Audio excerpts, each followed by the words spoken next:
So the next thing we're going to go ahead and demonstrate is the appropriate use of the belt during a controlled fall. So I always try and be realistic with my patients and tell them this is not some magic cure. I don't think that this is going to keep you from falling, especially if someone outweighs me. Even if they're 100 pounds, honestly, if they're not making an attempt to catch their balance, I'm still not necessarily going to be able to hold them up indefinitely. So I do tell them, you know, I may not be able to keep you from falling, but I'm going to try and control the fall and have you go down slowly and lightly.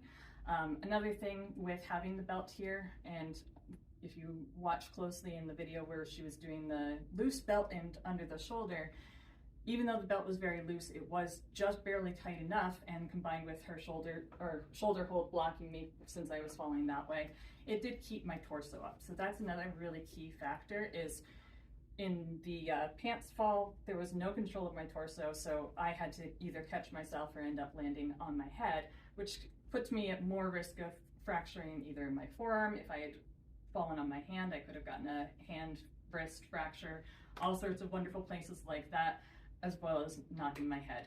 So that was one nice thing, but again, she did have the belt, even though it was loose. That, I think, gave more control for her than necessarily the shoulder. But regardless, she's going to go ahead and demonstrate the proper technique now. So she's double checking to make sure it's nice and tight. We're going to go ahead and stand up.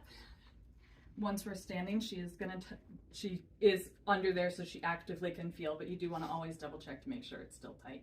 So you can do either a one hand or a two hand. It really just partly depends on your preference. It also depends on if you feel like they need a lot of assistance to stay upright, then you might feel you need both hands to be able to get a better grip and a stronger grip.